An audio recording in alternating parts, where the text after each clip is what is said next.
All right, peace everybody. Peace to everybody. Sorry about the technological difficulty, but we are back. Everything is good. My name is Darren, the Inspirer, health and wellness minister, licensed massage therapist, and today's title is Pulse for Pulse. Pulse for Pulse. I am not in vote of us financially giving away all of ourselves to big pharma and these big companies who's making money off of our dismay and potentially some of our ignorance. We have a Yah in heaven and the Shemaim who is going to continue to guide us on how to be set apart. Being set apart isn't just through your faith and your spirituality, but it's also by your works that you do for other people and the works that you do for yourself. And of course, given my more so realm of pursuing expertise, I'm talking about your body and your body as it relates to the inside and your body as it relates to the outside. One story that would be great to glean from is in the book of Daniel, chapter 1, verses 1 through 10, where the king at the time is having everybody in the nation to only eat of the king's food in order to get them thicker and more muscle to do whatever work that he wants them to be doing. But Daniel, understanding that a lot of these foods are sacrificed unto idols, and now it doesn't say whether or not that Daniel feels that the food is unhealthy, but spiritually it is not clean, and it is not something that he would take part in. And he stood ground on principle. In the end of this story, not only was Daniel more healthy looking and thicker than everybody else who was eating of the king's food, but the king had everybody to eat how Daniel was eating. The scriptures refer to the word pulse as to how Daniel was eating, not just for his physical, but more so even for his spiritual.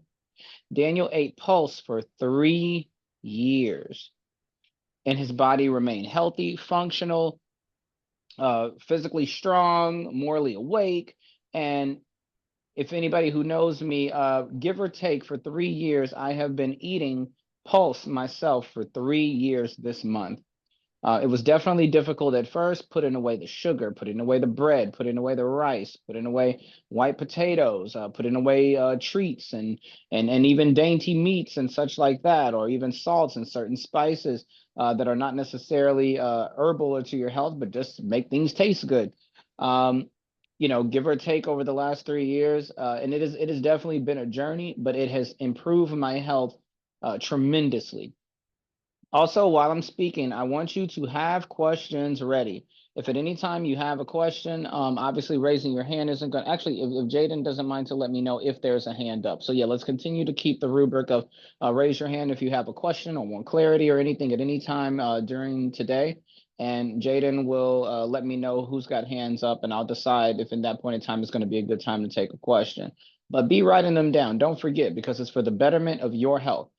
I assume and presume that when you get on these Wisdom Wednesday calls, that you are looking to further advance the footsteps that you want to take on your journey towards greater wisdom, greater wealth, and also greater health, so you can keep your wealth and your wisdom.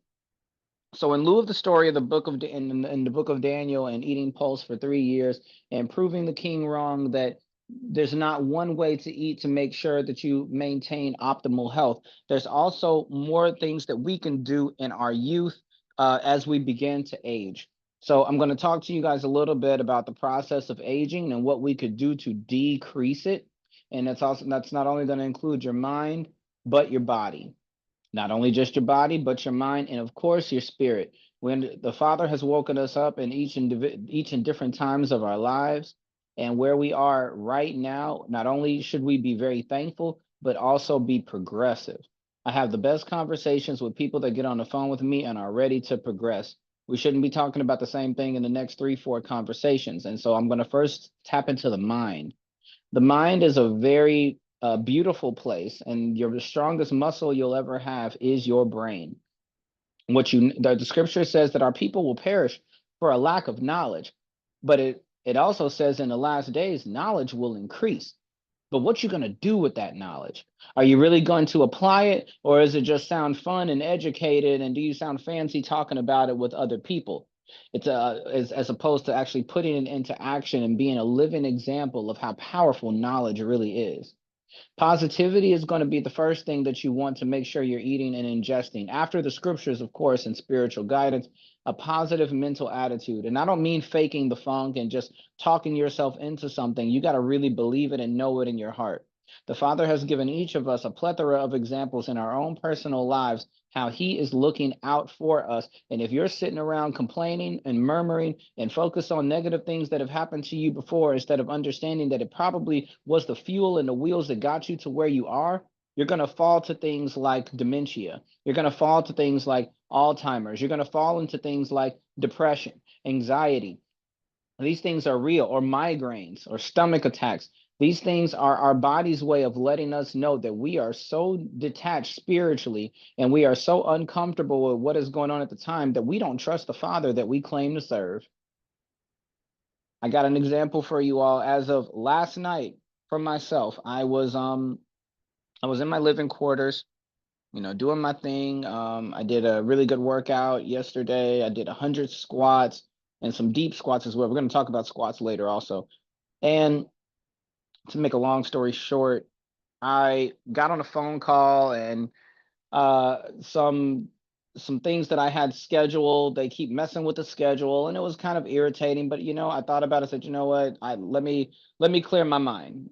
Are we human? Are we going to get irritated? Are things going to bother us sometimes? Yes, we are. But what are you going to do with it, right?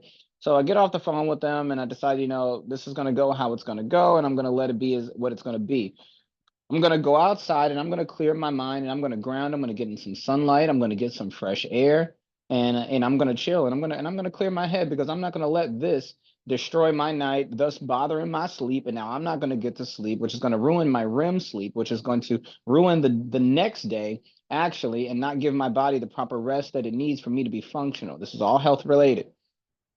I go outside, I step out my back door, not only because I have a strong sense of smell, but also me being allergic to things that are chemical. Although I am allergic, more than likely you all don't need to be breathing in chemicals either. I step outside and 2 houses down, I guess somebody is doing their laundry with the window open because I can smell their chemical, perfumed, dyed laundry detergent very thick in my backyard, so thick to the point that I immediately started getting a headache. It started bothering my allergens. I couldn't sit back there and get the sunlight and the air and the stuff that I wanted. And I came in the house and I was very irritated. I started complaining and thinking about different things and, murmuring to myself and just allowing this to make me more frustrated than I was before I walked outside. Here's where the problem came. An hour later, the alerts are going off. People are calling me and sending me messages because the plane blew up at the airport 3 miles from me. And everybody's telling me, you got to shut your doors, don't go outside. There's smoke and all these other things. And I realized, long story short, the Father had me to come in the house to protect me. More often than not, the things that we want to do, the things that sound fun and exciting, you may be putting yourself at risk of your health. You may be putting yourself at risk of your life. But the Father that we serve in the Shemaim in the heavens, he knows all. And if we claim that we want to be in his will, we have to really mean that when it comes time for things to seem uncomfortable for us in the realm that we don't see. I am so thankful that he had me to come in the house. I wouldn't have seen the smoke in the sky or anything like that. I may have smelled it, but sometimes, especially with my allergens, me smelling that might have been way more than what I would have been able to handle. I don't know. But you know who does know? The Father in the Shemaim in the heaven.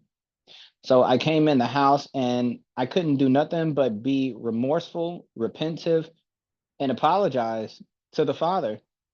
I had to apologize to the Father for not rolling with the punches, for not understanding that if I ride on this wave of faith that I claim to follow, why am I complaining about anything?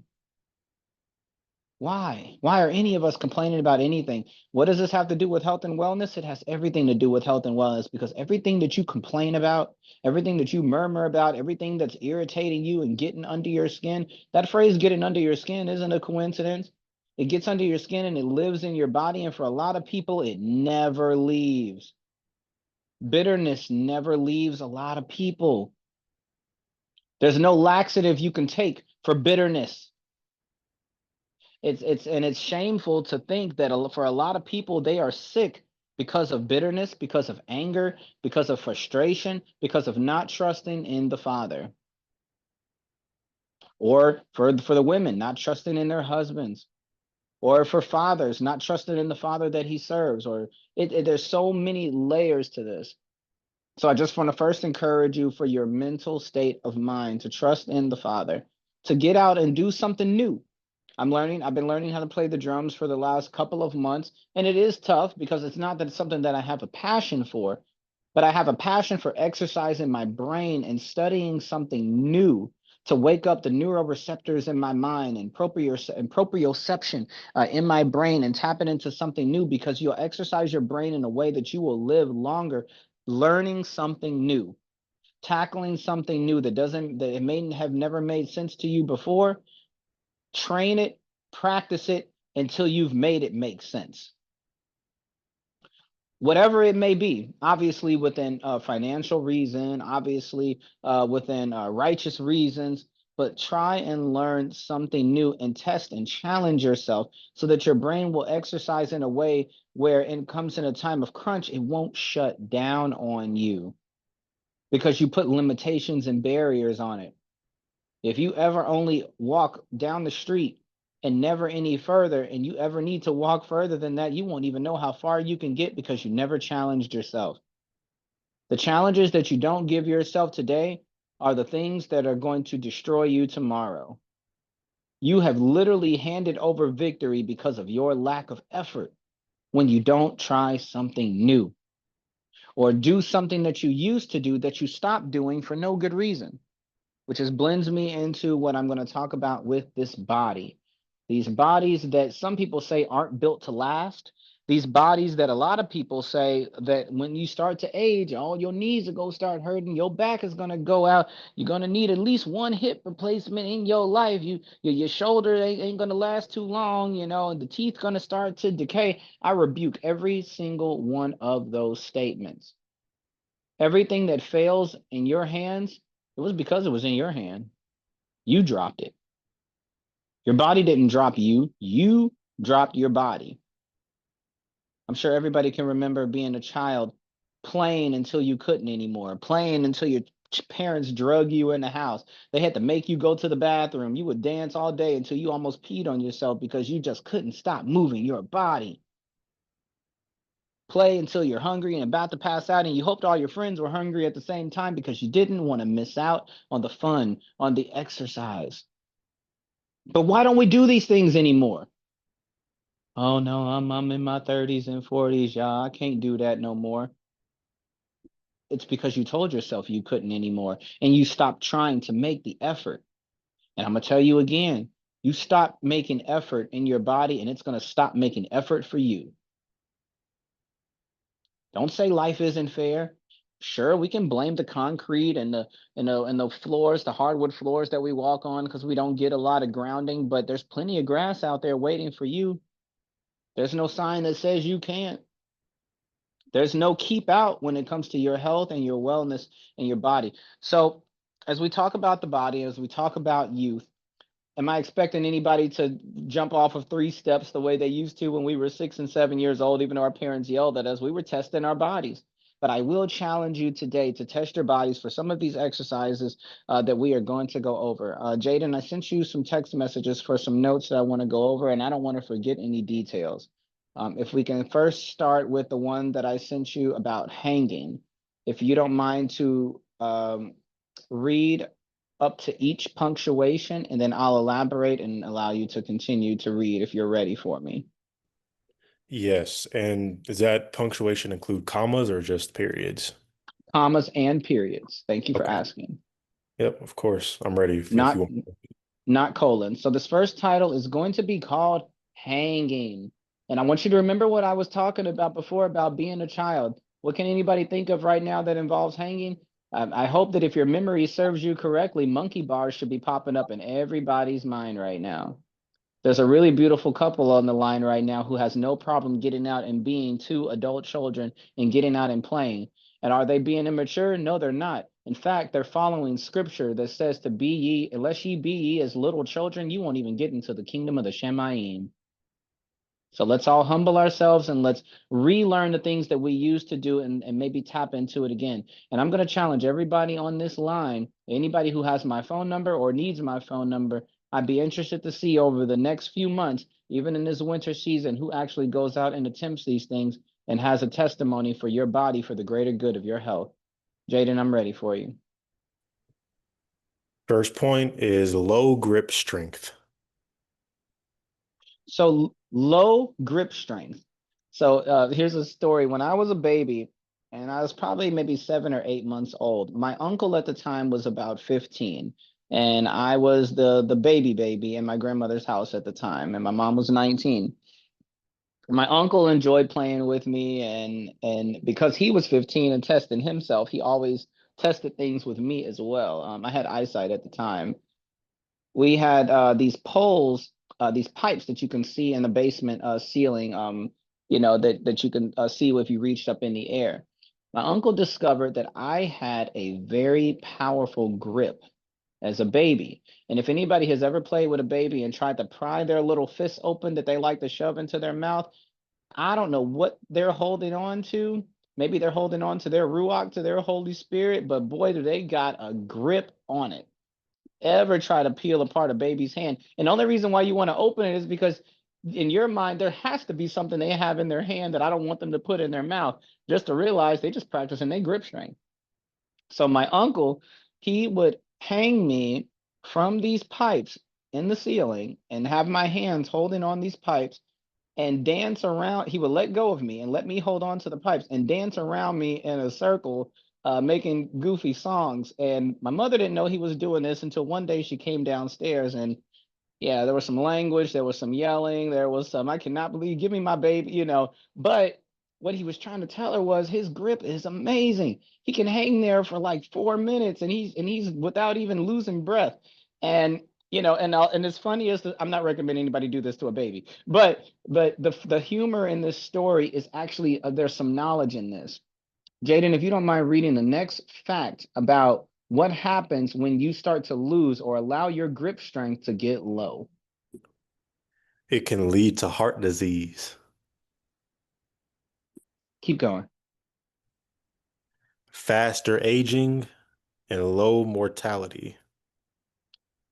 Having low grip strength can lead later down the line to heart disease, low mortality, and increase your aging process. Whenever I train people on working out and doing personal training, they always ask the same question. Well, you're doing all this with my shoulders and my chest and my biceps, but what about my forearms? And I have to calm them down and let them know every exercise I'm giving you that has to do with your upper body, your forearms are engaged because I'm teaching you how to grip this bar correctly. When you have a proper grip strength, everything about your workout improves. And as we just read here in these facts, you can literally cause not just heart disease, but there's other ailments that you can cause in yourself from low grip strength. So what do we do about it? What's the next point, Jaden? This also builds and strengthens the shoulders, keeping them healthy. Okay, so what are we going to do about it? We're going to hang. If anybody has a pull-up bar or pipes that aren't going to move in your house, whichever it may be, hanging from a bar every day has so many medicinal things for your body, your shoulders, your joints, your grip strength, decompressing your spine, elongating yourself. Now, there's a proper way to do this, so please take note of what I'm about to say because I want you to be safe. I was in the circus for 3 or 4 years, and I learned so much about how they keep their shoulders healthy in climbing silks. I did the trapeze, the lyra, um, pretty fun stuff.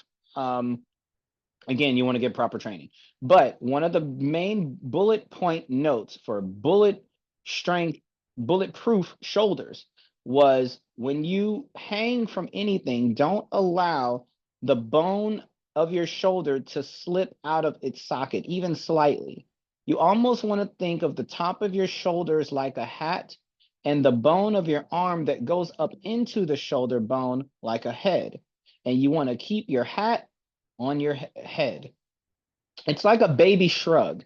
You're hanging, and maybe not hang with dead weight the first time around. Maybe stand on your tippy toes or stand on one foot. If you're a lady, place your foot on a chair in front of you, or balance your foot in front of you on a wall. And as you hang, I want you to shrug your shoulders upward, keeping the bone of your arm into your shoulder girdle, and keeping your shoulder blades down and squeezing together in the back, maintaining that tensegrity in your shoulders as you hang. You'll feel a flexion in your abs ever so slightly, which will continue to help to decompress your lumbar spine, which is your low back. And let the rest of your body hang, keeping your head forward. And just do a few seconds each day.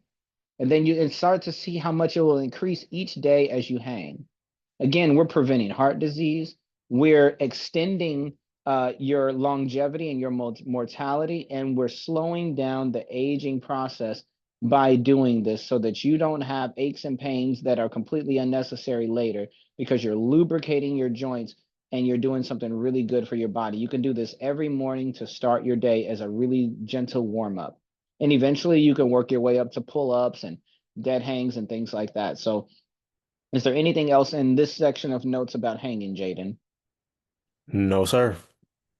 All right. Another note I want to give you, what was it? What was it? In regards to hanging, pull-ups are one of them, are the probably the second, probably the third most testosterone building exercises that anybody can do.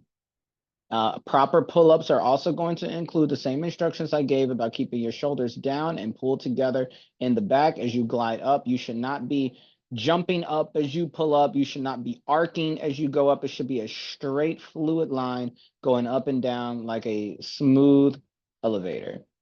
One more note I want to give you guys about increasing your grip strength. If you don't want to start with hanging, let's say that your grip is just too slippery and you don't feel very safe doing it. I completely understand. This is a note that was given to me by the world's strongest man. His name is Mark Henry. He was a professional wrestler, and he's melanated, and he's an Olympian. He's an Olympic gold medalist, I believe, 3 times, and he is literally the world's strongest man in powerlifting and strength lifting competitions. I met him in 2000, I think it was 19, and I asked him, what can I do to get stronger and get ready to be a professional wrestler, which I didn't think I would actually do, but you know, y'all made it, y'all made it possible. He told me, he said, all right, young man, look, this is going to sound like some Mr. Miyagi stuff, but it works. And this is a man that can literally bend a quarter, right? So he told me to go to a tub, and I can start at a rag, working my way up to a short towel, working my way up to a big towel, working my way up to a beach towel. But get those towels, those rags really wet, and pick them up and wring out as much of the water as you can out of these rags and towels and so forth, or whatever your strength level is. If you start yourself gripping with your hands down, turn it over, flip your hands over, grip it with your palms up, grip it with your palms one on top of each other, with your hands under each other from the side. Make sure you're getting every angle and wring out as much moisture and water out of those towels and rags as you possibly can for as long as you can. This will also build amazing grip strength, which is a great building block, again, towards a stronger body, longer and longevity for your life, and optimum health at later points as you age. All right, Jaden, let's go to does anybody have any questions? So is there any hands up, Jaden? Actually, let me just do it that way. Are there any hands up? There are not any hands up. Hallelujah. Let's go to the next point. Yes, this Read is the title for me. yep, deep squats. Ooh, deep squats. All right. So we just covered a lot of stuff about the upper body. And believe you me, you start there, you'll start to notice other things. Don't grit your teeth when you work out. Your neck and your face and your jaw have nothing to do with workouts that you are doing, but I do have a bonus at the end about some neck and jaw and face exercises for you guys. But for right now, we're going to talk about squats and deep squats. So squats are the second most testosterone. I think it's actually the first most testosterone building exercise that one can do. Push-ups are the second. And in this, if somebody has really, really strong developed glutes, it is a sign that their testosterone is at a really great level. You normally are going to see these type of glutes in basketball players or people that do a lot of heavy lifting, if you will, because when people are playing basketball, they are squatting. I'm willing to bet more than 500 times in squat. When I was a professional wrestler, we had to be able to perform 100 squats in a row in under a certain amount of time before we were even allowed to get in the ring. Because everything about picking people up and slamming them, whether you're a professional wrestler, whether you're in jujitsu or judo, you need to be able to squat, get down under the other person's hips, and power up and flip them over your body with all of these things. So it's going to require really good, strong, and balanced glute activity. But if you're not ready to just go ahead and perform a squat correctly, you can start by putting an exercise ball between your body and the wall as you squat to show you where your balance is imbalanced or up against the wall in general. But I'm going to take this all the way back old school when we used to relieve ourselves restroom wise in a deep squat. For right now, as a beginners, just start at a very, very low squat as much as you can. And you might find that, man, Yediah, Darren, when I squat all the way to the ground, my heels are up off the ground. My feet aren't flat. That's okay. Find a book or something to put up under your heels so that you are not just balancing on your toes, and work your way up or down to having your feet flat to the floor in these deep squats. These deep squats will wake up so many muscles in your hips, in your knees, and it's going to build great health for your ankles and stability and for your low back. So that as you age, quote unquote, and get older, you're not going to need hip replacements. You're not going to need knee and ankle issues and your ankles rolling so easily and being all loose. These things are going to build so much strength. So I'm not expecting anybody on here to be able just to hit 100 squats, just getting out the bed off the rip. But begin just like we talked about, hanging for a few seconds a day. Get down into as low of a squat as you can comfortably put yourself. If you need to lean against a wall, if you need books under your heels, whatever you need to do, and see how long you can hold it and work your way up or down towards more and holding it longer and really test yourself. If you're only squatting about halfway down, that's fine. That means you have some progression, and be patient with yourself. Are there any points that I'm forgetting in this title so far, Jonathan? If you could read some more points for me. No, nope, you hit all of them. All right. Now these deep squats, again, they're going to be hard, but it's going to test your balance as well. Practice widening your feet, practice pulling your feet together. I told you guys I did 100 squats yesterday morning. I did 85 regular standing squats with a 15-pound weight vest. As I go down, I take my arms up along the side of me as if I'm making airplane wings, to make sure that my balance is all sequential and fluid. And then on the last 15 squats that I did a deep squat, squatting all the way down to the floor with my feet flat, with my butt almost touching the floor.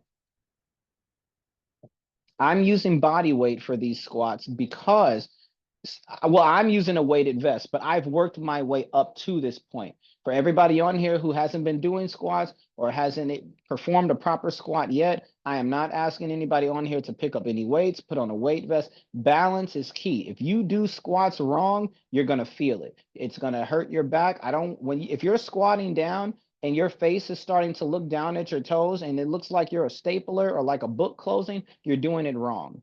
Your body should be upright. So I encourage everybody on here to start your squats with your back flat against the wall. The 3 points of contact should be your butt and your 2 shoulder blades. And even more beginner than that, put a ball between your body and the wall. Put the ball at your low back while you're up against the wall, so that as you squat down, the ball rolls up to your upper back. And as you come up, the ball goes back down to your low back. And this will show you where your imbalance is. This will show you where you're uneven. But do not start with weights. Don't even start with like forcing yourself. You need to find your foot placement. Some people's feet do better straight forward. Some people's feet deviate out ever so slightly, but make sure they're even together, whichever they are. Some people are shoulder width apart. Some people need to go a little bit wider, and that's because everybody's hip width is a little bit different. Everybody's range of motion in their hips is a little bit different. I hope that answers your question, who just asked that, and thank you for asking. Never anything that you do, don't ever start anything using weight. Start with your own body weight first and take your time and get to know your body and let it speak to you as you develop and learn these exercises because we're not here to age. We're here to reach range at optimum level. What is the next point that I have, Jaden? The next point is sitting to standing.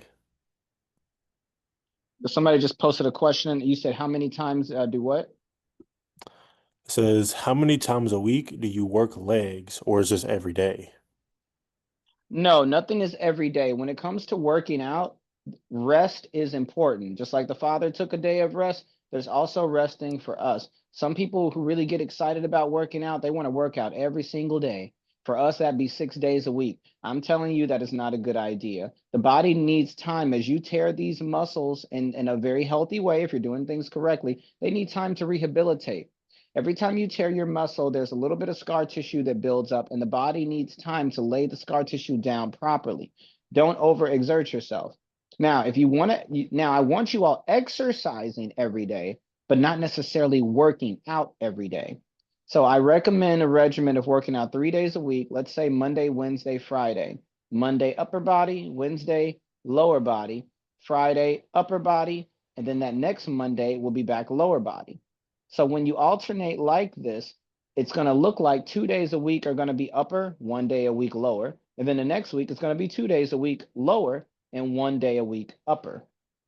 I hope I'm making sense.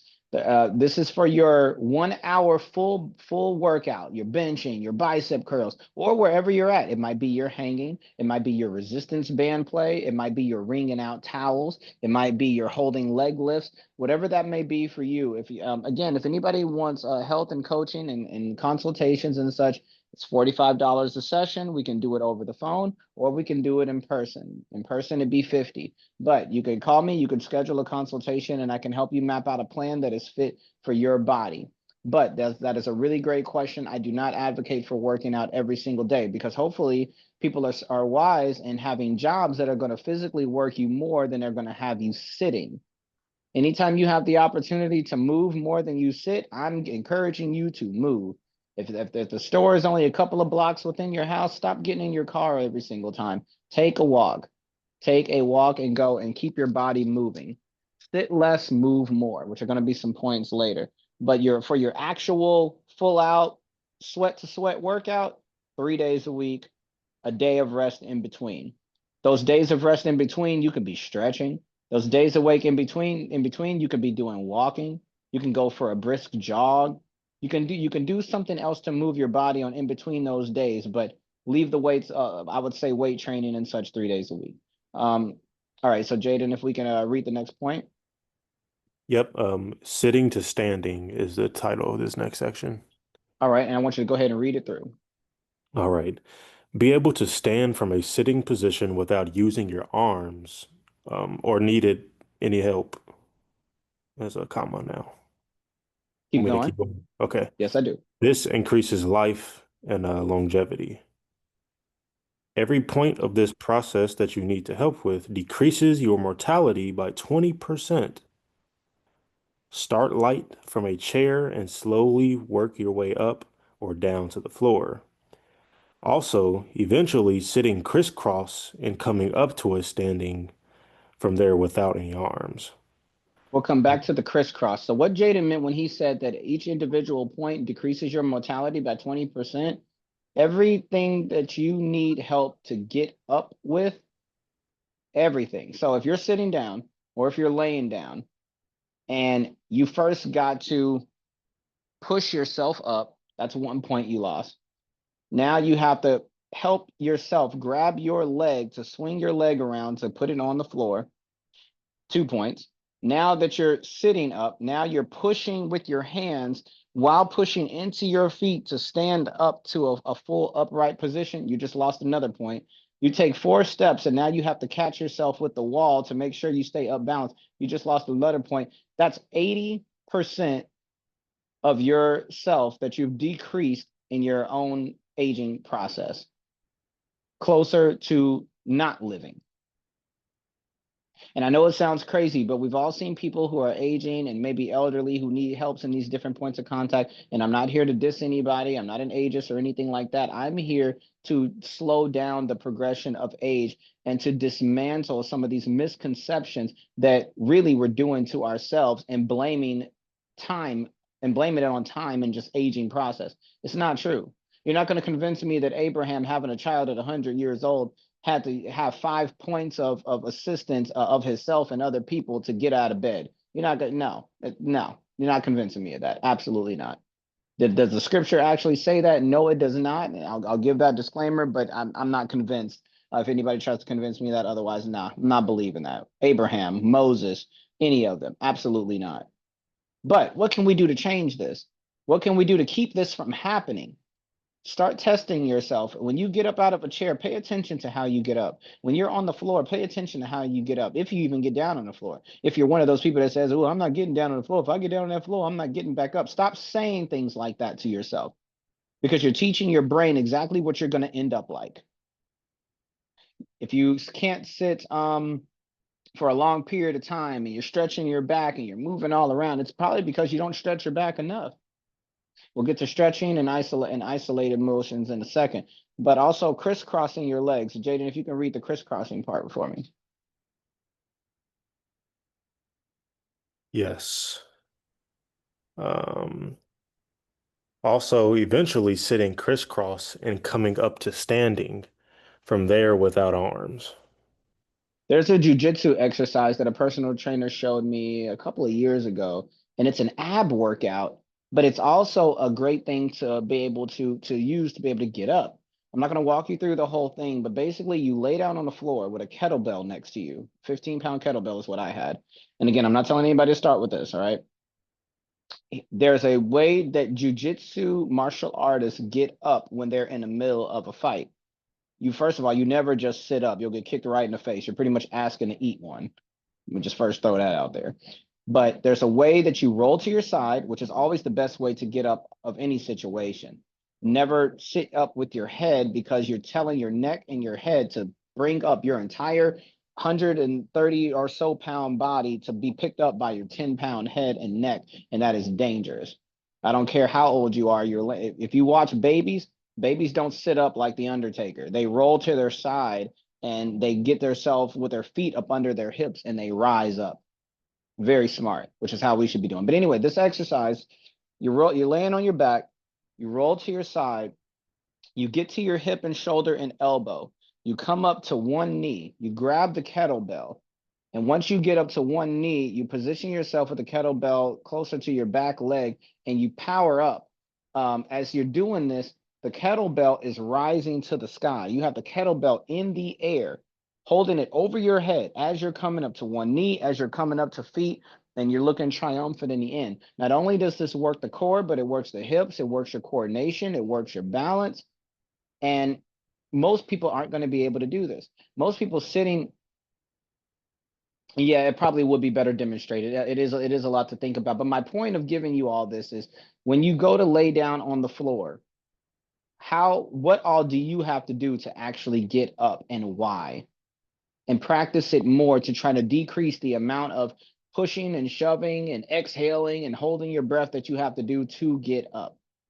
If you can't sit crisscross on the floor and cross your legs, your hips are probably really tight because you don't stretch them enough. We don't sit crisscross applesauce like kids anymore, not because we're not kids anymore, because we don't sit like that anymore, because we stopped trying. Jaden, let's go to the next. What time is it? It is 6:52. Time flies when you're having healthy fun. How many more points do I have? You have, just the flexibility and isolation. All right, read straight through that for me. I'll elaborate, and then I'm going to be ready to take questions, so you guys be ready. Sorry I didn't have more time with you guys, but all this stuff is necessary. Side note, I sent a message to the Wisdom and Wealth thread talking about magnesium, talking about copper, and and a plethora of other things that has been decreased and taken, and the minerals taken out of our food that has worked its way into not helping us to activate the electricity in our melanin in our skin. That's what makes us so powerful. So please watch that link and see what you think.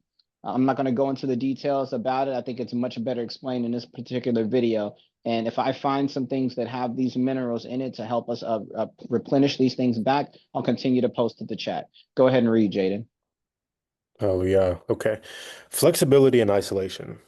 When an aging person falls, they have a 30% chance of dying within the next couple of years. And if Stretch. you don't think that's true, I've had clients to prove it. Come in, get a great massage. They're feeling like they're living their best life again. And over exertion because they haven't moved too much, took a fall, and depending on their age, they within some one of them within 6 months passed away. And and I'm not saying this as I'm saying this as a fact. I'm not saying it to scare you. I'm saying it to aware you. Go ahead, Jaden. Stretching your hips in different directions, rotating your hip socket is critical for lubricating joints.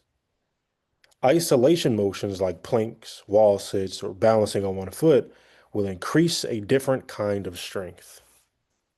You have so many different modes of strength. You have over 650 muscles in your body. And I'm willing to bet that in this world today, in the sedentary lifestyle that this world creates, we're not even probably using half of them to its optimum function, maybe even not even half. And because of this decretion, what you don't use, you will lose. You will. Keep going, Jaden. Oh, that was the end. That was the end of it. So rotating your hip socket, stretching your hips, stretching your shoulders, making circles with your arms, playing like you used to when you were a child, using clay to work on strength in your hands. The bonus I was going to tell you guys, if you lay on your back and put your fingers behind your head and then move your hands out the way without letting your head fall and just balancing your head an inch off the ground, increases muscles that are in the front of your neck that can help you decrease the aging process also. When your muscles start to get flimsy, when you see elderly people with different flimsy muscles, it's because they weren't working them to optimum level on the way to aging. So the last thing that I'm going to say to you all, because I can go. The last thing I'm going to say to you guys before I take questions is you have the opportunity today on a scale of 1 to 10, 10 being most optimum level of your body, whether it be cardio, whether it be strength, whether it be mental strength, whether it be balance, right? Um, you have the ability today to get to that level 10 within the next, I would even say year or year and a half, so that when you do age, and the little bits of the truth about that aging, and time and things like that might slow you down a little bit. But if you get to level 10 now, your aging at 80, 70, 60 years old won't look like a 2, because today you're at a 10. That will be tomorrow's 9 or 8 or 7, which is amazing. I have 70-year-old clients that get personal training from me every week. They take 4 and 5 mile hikes just off of a breath. I have a massage client in her 60s that gets up and runs 5 miles 3 mornings a week. And I asked her why. And do you know what she said? Because I want to live. I want to live, and I want to live healthy. I want to appreciate what is left of this body. Now, she's 60 years old. Maybe when she was 30, she could have ran 10 miles. But how many 30-year-olds do we know that can run 5 at her 60 years old? These are just different things for you guys to think about. You get further in your race getting started now instead of starting yourself behind the 8 ball later. So I love you all. We all know we can continue for sure, but I definitely want to take you all's questions. I definitely want to hear what you all have to say. I hope everything made sense. And again, I'm available for consultations, and we can work out the financial. I've had testimonies from people that have prevented hernias and multiple surgeries, even just receiving coaching from me over the phone with just simple stretches and rotations, on and on and on. But yeah, love you all. All praises to the Father. Let's get our bodies back and let's dedicate them to the Most High who first loved us.